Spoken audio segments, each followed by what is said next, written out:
வணக்கம். இந்திய நேரப்படி மாலை 6 மணி விரைவுச் செய்திகள்.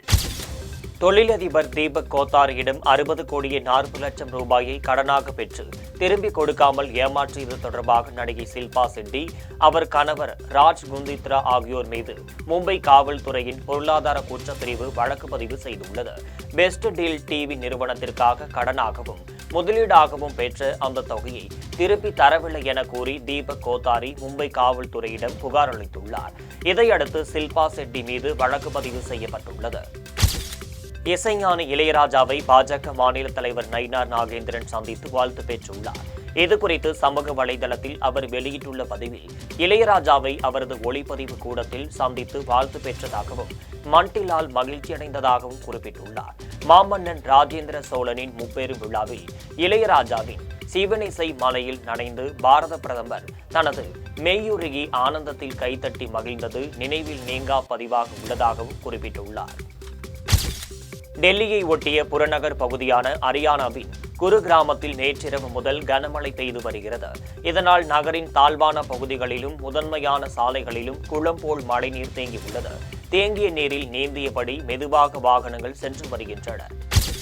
தூய்மை பணியாளர்கள் மீதான திமுக அரசின் கோர ஒடுக்குமுறையை அரசு பயங்கரவாதத்தின் உச்சம் என்று குறிப்பிட்டுள்ள சீமான், திமுகவின் அதிகார திமிரு, பதவி மமதையும் ஆணவ வெறியும் அடங்கும் நாள் நெடுந்தொலைவில் இல்லை என்றும் எச்சரித்துள்ளார்.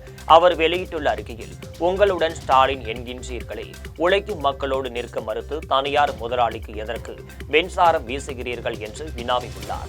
மத்திய பாஜக அரசின் தனியார் மையத்திற்கு எதிராக போராடுவதாக கூறும் திமுக அரசு தமிழ்நாட்டில் தூய்மை பணியை தனியார் மையமாக்குவதற்காக இந்த அளவிற்கு வரிந்து கட்டுவது ஏன் என்று வினாவியுள்ளார். போராடும் தூய்மை பணியாளர்களை ஏறெடுத்தும் பாராத உங்களுக்கு கம்யூனிசம், சோசலிசம் குறித்தெல்லாம் பேசுவதற்கு கூச்சம் இல்லையா என்று வினாவியுள்ளார். ரோம் நகர் பற்றி எரியும் போது நீரோ மன்னன் பிடியில் வாசித்தது போல மக்கள் அங்கே அல்லாடி கொண்டிருக்கும் வேளையில் திரைப்படம் பார்த்து பொழுதுபோக்குவது ஒரு முதல்வருக்கு அழகா என்றும் சீமான் வினாவியுள்ளார். தூய்மை பணியாளர்களை துன்புறுத்தும் திமுக அரசிற்கு அழிவு நெருங்கிவிட்டதாக பாஜக தலைவர் நயினார் நாகேந்திரன் தெரிவித்துள்ளார். துப்புரவு பணியாளர்களை இரவோடு இரவாக வலுக்கட்டாயமாக அப்புறப்படுத்தியுள்ள திமுக அரசின் அடக்குமுறை துளியும் மனிதாபிமானமற்ற செயல் என குறிப்பிட்டுள்ளார். தங்களின் நியாயமான கோரிக்கைகளுக்காக போராடிய ஒடுக்கப்பட்ட மக்களை ஏதோ கொலை குற்றவாளிகள் போல அடித்து துன்புறுத்தி வெளியேற்றியுள்ள திமுக அரசையும் அதன் ஏவல் துறையையும் வன்மையாக கண்டிப்பதாகவும் தெரிவித்துள்ளார். தேனி மாவட்டம் பெரியகுளத்தில் உள்ள வரசித்தி விநாயகர் கோவிலில் தேய்பிறை பஞ்சமியையொட்டி வராகி அம்மனுக்கு சிறப்பு அபிஷேகம் செய்து வண்ண மலர்களால் அலங்கரித்து தீபார்த்தனை நடைபெற்றது. இதில் ஏராளமான பொதுமக்கள் கலந்து கொண்டு வாராகி அம்மனை வழிபட்டு சென்றனர். திருவண்ணாமலை மாவட்டம் மங்களத்தில் உள்ள மகா வாராகி அம்மன் ஆலயத்தில் தேய்பிறை பஞ்சமியையொட்டி சிறப்பு அபிஷேகம், பூஜைகள், ஆராதனை நிகழ்ச்சிகள் சிறப்பாக நடைபெற்றன. இதில் மங்களம் சுற்றுவட்டார ஊர்களில் இருந்தும் ஏராளமான பொதுமக்கள் கலந்து கொண்டு தரிசனம் செய்தனர். செங்கல்பட்டு மாவட்டம் சித்தாமூர் அருகே பொளம்பாக்கம் செல்லியம்மன் ஆலயத்தில் ஊர் பெண்கள் ஊரணி பொங்கல் வைத்து மாவு விளக்கு ஏற்றி வழிபட்டனர். இதையொட்டி வீட்டு சீர்வரிசையை மேள தாளங்கள் முழங்க கோவிலுக்கு பொதுமக்கள் ஊர்வலமாக எடுத்து சென்று வழிபாடு செய்தனர். செல்லியம்மனுக்கு சிறப்பு அலங்கார ஆராதனைகள் நடைபெற்றன. இதில் ஏராளமான பக்தர்கள் கலந்து கொண்டு வடம் பிடித்து தேரெழுத்து சாமி தரிசனம் செய்தனர். திருப்பத்தூர் மாவட்டம் வாணியம்பாடிக்கு அதிமுக பொதுச் செயலாளரும் சட்டமன்ற எதிர்க்கட்சி தலைவருமான எடப்பாடி பழனிசாமி வந்துள்ளார். அவரை வரவேற்க வாணியம்பாடி சட்டமன்ற உறுப்பினர் செந்தில்குமார் தனது தலைமையில் 2000க்கும் மேற்பட்ட இஸ்லாமியர்களை அழைத்துச் சென்றார். புதுக்கோட்டை மாவட்டம் ஆலங்குடி அருகே கீழாத்தூரில் உள்ள நாடியம்மன் கோவிலில் ஆடி மாதத்தையொட்டி பெண்கள் முளைப்பாரி மதுக்கூடங்களை தலையில் சுமந்து ஊர்வலமாக அம்மனை சுற்றி வந்தனர். தொடர்ந்து கும்மி அடித்தும் குழுவையிட்டும் தங்களது வேண்டுதலை நிறைவேற வேண்டியும் பிரார்த்தனைகளில் ஈடுபட்டனர். இந்த நிகழ்வு காண்போரை கவர்ந்தது. சென்னை ஈக்காட்டு தாங்கலில் உள்ள மாற்றுத்திறனாளிகள் குழந்தைகளுக்கு தமிழ்நாடு மாற்றுத்திறனாளி கூட்டமைப்பு சார்பில் கல்வி உதவித்தொகை வழங்கும் விழா நடைபெற்றது. இவ்விழாவிற்கு சுகாதாரத்துறை அமைச்சர் சுப்பிரமணியன் தலைமை தாங்கினார். இதில் சிறப்பு விருந்தினராக நாடாளுமன்ற உறுப்பினர் கனிமொழி கலந்து கொண்டு மாற்றுத்திறனாளி குழந்தைகளுக்கு 1 கோடி ரூபாய் கல்வி உதவித்தொகை வழங்கினர். கடலூர் மாவட்டம் வேப்பூர் அருகே உள்ள மேலாளர் அடரி பேருந்து நிலையத்தில் நின்று பொதுமக்கள் அவ்வழியாக வரும் பேருந்துகளில் ஏறி பணிக்கு சென்று வருகின்றனர். இந்த நிலையில் பேருந்து நிறுத்தத்தில் நிழற்கூட இல்லாததால் கோடை காலத்தில் வெயில் வாட்டியும் மழை காலங்களிலும் மழையில் நனைந்தும் பொதுமக்கள் பெரும் இன்னலுக்கு ஆளாகின்றனர். இதுகுறித்து பாரதிய ஜனதா கட்சி நிர்வாகிகள் மங்களூர் ஊராட்சி ஒன்றிய அலுவலகத்தில் மனு அளிக்க சென்றனர். அப்போது அலட்சியமாக பதில் அளித்த அதிகாரிகள் மனுவை வாங்க மறுத்ததால் வாக்குவாதம் ஏற்பட்டது. உத்தரப்பிரதேச முதலமைச்சர் யோகி ஆதித்யநாத்தை புகழ்ந்து பேசிய பெண் சட்டமன்ற உறுப்பினர் பூஜா பாலை சமாஜ்வாதி கட்சியிலிருந்து அகிலேஷ் யாதவ் நீக்கியுள்ளார். சட்டமன்றத்தில் பேசிய பூஜா பால் தன் கணவரை சுட்டுக் கொன்ற ரவுடி அதிக் அகமதையும் அவனை போன்ற குற்றவாளிகளையும் கொன்ற யோகி ஆதித்யநாத் நீதி வழங்கியுள்ளதாகவும் கூறி பாராட்டியுள்ளார். இந்த நிலையில் கட்சியிலிருந்து அவரை நீக்கியுள்ளார் அகிலேஷ் யாதவ்.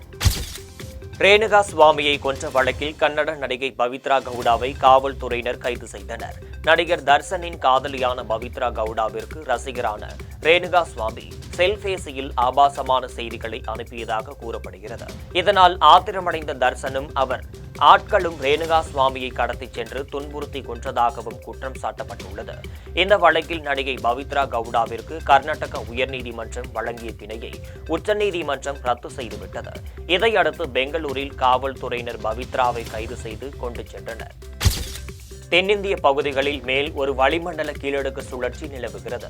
இதன் காரணமாக இன்று கோவை, நீலகிரி மாவட்டங்களில் ஓரிரு இடங்களில் கனமழை பெய்ய வாய்ப்புள்ளதாக சென்னை வானிலை ஆய்வு மையம் தெரிவித்துள்ளது.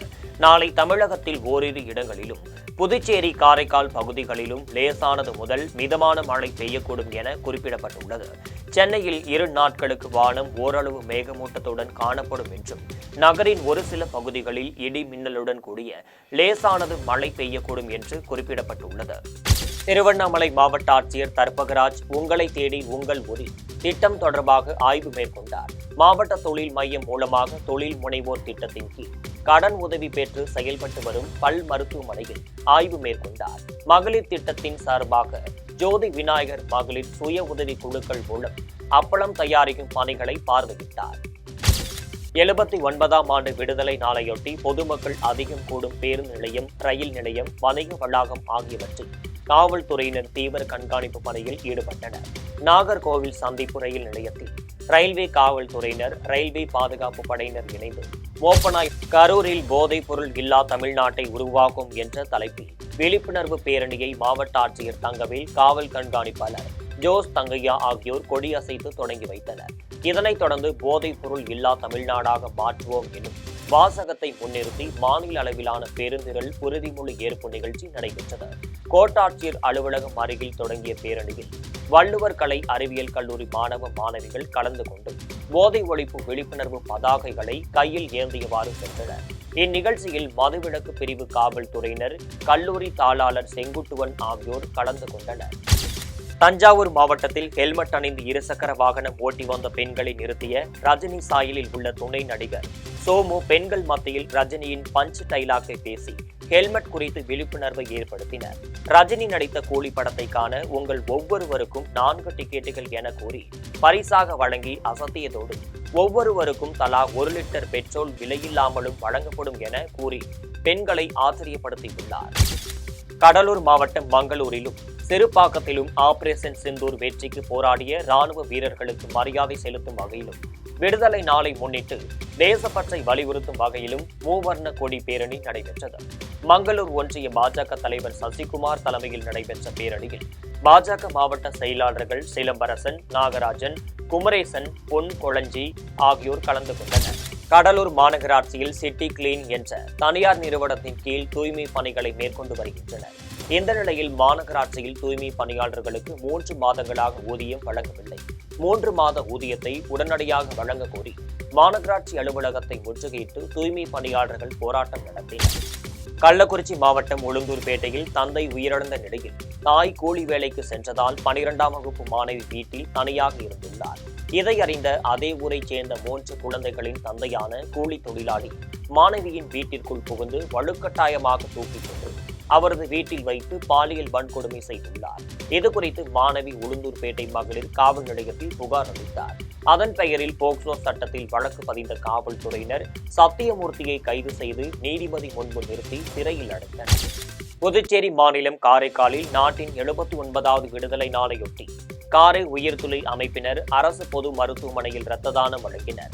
வழக்கறிஞர் திருமுருகன் முகாமை தொடங்கி வைத்து இரத்த தானம் செய்யும் தன்னார்வலர்களுக்கு ஏற்படும் நன்மைகள் பற்றி பேசினர்.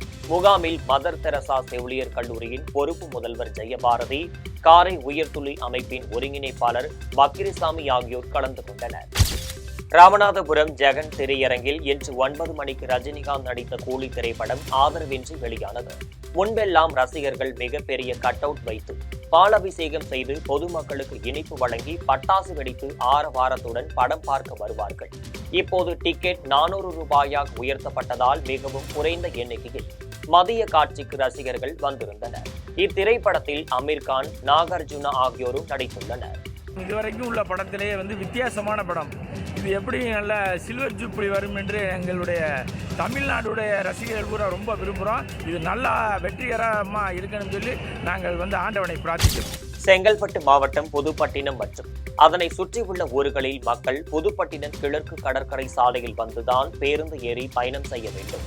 இந்த நிறுத்தத்தில் பல ஆண்டுகாலமாக நிழற்கூடை இல்லாததால் பயணிகள் வெயிலில் காய்ந்தும் மழையில் நனைந்தும் வருகின்றனர். பயணிக்காக நிழற்கூடைகள் அமைக்கும் அரசுக்கு பலமுறை கோரிக்கை வைத்தும் உரிய நடவடிக்கை எடுக்கவில்லை. இந்த நிலையில் சட்டமன்ற உறுப்பினர் பனையூர் பாபு தொகுதி மேம்பாட்டு நிதியிலிருந்து 20 லட்சம் ரூபாய் மதிப்பீட்டில் 2 நிழற்கூடைகள் அமைக்க நெடுஞ்சாலைத்துறைக்கு சொந்தமான இடத்தில் பூமி பூஜை போட முயன்றனர். இதற்கு வணிகர்கள் எதிர்ப்பு தெரிவித்ததால் சற்று தூரம் தள்ளி நிழற்கூடை அமைக்க பூமி பூஜை நடைபெற்றது. சென்னை புனித ஜார்ஜ் கோட்டையில் பள்ளிக்கல்வித்துறை அமைச்சர் அன்பில் மகேஷ் தலைமையில் ஆய்வுக் கூட்டம் நடைபெற்றது. இதில் பள்ளிக்கல்வித்துறை சார்ந்த சட்டப்பேரவை அறிவிப்புகள், திட்டங்களின் இப்போதைய நிலை குறித்து அதிகாரிகளிடம் கேட்டறிந்ததுடன் எதிர்கால இலக்குகள் குறித்து ஆலோசனைகளும் கூறினர். தேனி மாவட்டம் கெங்குவார்பட்டி அருகே உள்ள பட்டி மந்தையில் பேரூராட்சி தலைவர் தமிழ்ச்செல்வி, கவுன்சிலர் ராஜவேல் ஆகியோர் சாலை அமைக்கும் பணியை நிறுத்தியுள்ளனர். இதனை வழக்கறிஞர் ஸ்டீபன் அதனை தட்டி கேட்டுள்ளார். இதனால் அங்கிருந்த பேரூராட்சி தலைவரின் ஆதரவாளர்கள் ஸ்டீபனை சரமாரியாக தாக்கிவிட்டனர். இதுகுறித்து தேவதானம்பட்டி காவல்துறையினரிடம் ஸ்டீபன் புகார் அளித்தும் எந்த ஒரு நடவடிக்கையும் எடுக்கவில்லை. அதனை கண்டித்தும் தேனி மாவட்ட ஒருங்கிணைந்த நீதிமன்றம் முன்பு வழக்கறிஞர்கள் சங்கத்தினர் ஆர்ப்பாட்டத்தில் ஈடுபட்டனர். மதுரை மாவட்டம் விளாச்சேரியில் 200க்கும் மேற்பட்ட கைவினை கலைஞர்கள் குடும்பத்தினர் களிமண் பொம்மைகள் தயாரிப்பு பணியில் ஈடுபட்டு வருகின்றனர். இங்கு அனைத்து விதமான விழாக்களுக்கும் தேவையான சுவாமி சிலைகள் தயாரித்து வருகின்றனர். அந்த வகையில் இப்போது விநாயகர் சதுர்த்தியை முன்னிட்டு விநாயகர் சிலை தயாரிப்பு பணிகள் கைவினை கலைஞர்கள் மும்முரமாக ஈடுபட்டு வருகின்றனர். இங்கு 3 அங்குலம் முதல் 2 அடி உயரம் உள்ள விநாயகர் சிலைகளும் அதிகபட்சமாக 7 அடி உயரம் வரை விநாயகர் சிலைகளும் தயாரிப்பு பணியில் ஈடுபட்டுள்ளனர். இத்துடன் ஜெம் செய்திகள் நிறைவடைகின்றன. மீண்டும் செய்திகள் இன்று இரவு 8:30 மணிக்கு. செய்திகளை உடனுக்குடன் தெரிந்து கொள்ள GemLive.tv என்ற இணையதளத்தில் இணைந்திருங்கள். நன்றி, வணக்கம்.